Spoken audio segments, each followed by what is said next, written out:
प्रियंका जी, धन्यवाद आपका। मैं आपसे जानना चाहता हूं कि अगर आरएसएस इस तरह से एक्टिवेट हो रही है, जैसा कि 13 तारीख से उनका प्लान है और उनका शताब्दी वर्ष भी है जहां उनके अपने जन्म के इस संस्था के 100 वर्ष पूरे हो रहे हैं। चुनाव के वक्त आरएसएस एक बीजेपी से डिस्टेंस मेंटेन कर रहा था, हम सब ने देखा, पर अगेन वो सब अब उनकी दूरियां खत्म हो गई हैं, वो सब फिर से आ रहे हैं। और इस बार नरेटिव क्या है? संविधान, आरक्षण, जातिगत जनगणना। आपको लगता है कि आप लोगों ने चुनाव में जो माहौल बनाया था उसको नुकसान होगा? देखिए, हमें लगता है कि हमने एक चुनौती तैयार की है भारतीय जनता पार्टी के समक्ष। चुनौती क्या है? चुनौती ये है कि हम संविधान को बचाने की बात करते हैं और ये भारतीय जनता पार्टी, जो आरएसएस कहते हैं आप, आरएसएस में जो इनके सर संचालक हैं सुदर्शन जी, उन्होंने अपने साक्षात्कार में स्पेशली ये मेंशन किया कि वो चाहते हैं कि संविधान को स्क्रैप कर दिया जाए। अरे तो मूल भावना तो वही है इनकी, हम अपनी मूल भावना से चेंज नहीं हो सकते, तो ये क्या चेंज हो जाएंगे? आप बताइए, इनका क्या टेक है अगर जातिगत जनगणना की बात करें? कराना चाहते हैं, उनको कोई मतलब बुराई नहीं है। नहीं तो कौन नहीं कराना चाहता? फिर ये बता दें, भारतीय जनता पार्टी के प्रवक्ता बैठे वो बता दें कि वो नहीं कराना चाहते। कौन नहीं कराना? अरे यहाँ तो मेन जनगणना रुकी हुई है मैडम, जातिगत तो छोड़ दो। सेंसस नहीं हुई, सेंसस रुका हुआ है पिछले 2 सालों से। आपको स्थिति क्लियर करनी पड़ेगी। आप बताइए कि संविधान में अभी 24 कंप्लीट हो रहा है। नहीं, आपको ये क्लियर करना पड़ेगा कि आप 69,000 शिक्षक भर्ती पर चुप क्यों बैठे हुए हैं। 69,000 शिक्षक भर्ती आज फिर, जब से हाई कोर्ट ने निर्णय लिया, आज फिर सुप्रीम कोर्ट में चैलेंज हो गया। वो बच्चे आज भी बरसात में भीग रहे हैं, वो उन बच्चों को उनका हक नहीं दिया गया। तो भारतीय जनता पार्टी उस पर अपना स्टैंड क्लियर करे, आरएसएस उस पर अपना स्टैंड क्लियर करे। आप बताइए कि आरएसएस कैसे उस पे तो वो ये कह सकते हैं ना कि जो सुप्रीम कोर्ट तय करेगा वो करेंगे। नहीं, सुप्रीम कोर्ट जो तय करेगा वो तय करेंगे, लेकिन आप ये तो बताइए कि किसने हक मारा है। उस अधिकारी का नाम बताइए जिसने इस घोटाले को अंजाम दिया है, उसकी जाति बताइए।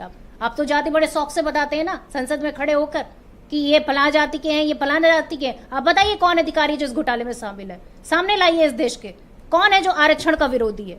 तो समस्या ये है कि आरक्षण पर आप बात नहीं करेंगे, आप बात नहीं करेंगे। अब तो आरक्षण के और संविधान इन सब के लिए बड़ा प्रेम का संदेश लेके जा रहे हैं दलित बस्तियों में, पिछड़ों के क्षेत्रों में, अभी जिसको लेकर भाई तनाव में है।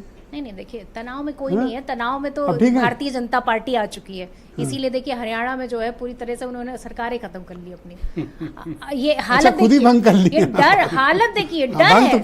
मतलब इतना डर हो गया भारतीय जनता पार्टी को कि भारतीय जनता पार्टी को इलेक्शन से पहले ही सरकार खत्म करनी पड़ी। पर आपके पास कोई फार्मूला है? अभी मैं आपके अध्यक्ष जी का भी बयान सुन रहा था, पर कोई फार्मूला नहीं है आपके पास। अगर आरएसएस एक्टिवेट ग्राउंड पे हुई तो यूपी में पॉलिटिकल माहौल बदलने में उन्हें ज्यादा समय नहीं लगेगा। देखिए, वाकई में अगर बात की जाए तो जमीन पर और ग्राउंड पर जो माहौल बदलने की जरूरत है, वो जरूरत है कि किस तरह से लोगों को रोजगार दिया जाए, किस तरह से किसानों को उनकी फसल का दुगना दाम दिया जाए, किस तरह महिलाओं को सुरक्षा दी जाए। उन मुद्दों पर कौन बात करेगा?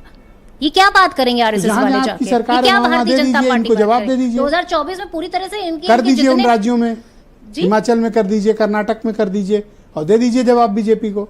नहीं तो हम पर ये फार्मूला है। नहीं, वहां तो आप कर नहीं रहे हैं। नहीं, हम तो कर ही रहे हैं। क्या नहीं किया हमने? भारतीय जनता पार्टी बताए ना कि केंद्र में उसकी सरकार डबल इंजन की सरकार है, फिर भी उनको कांग्रेस का इंजन उधार लेके अपनी ट्रेन चलानी पड़ती है। ये तो हालत है भारतीय जनता पार्टी की। इंजन है इनके पास, कई इंजन है इनके पास, जितने इंजन है सब फेल है। और पूरी तरीके से फेल नहीं होते तो ये बताइए 24 के चुनाव में ये क्या कह रहे थे? हमें आरएसएस की जरूरत नहीं। आज आरएसएस इनकी जरूरत बन गया है।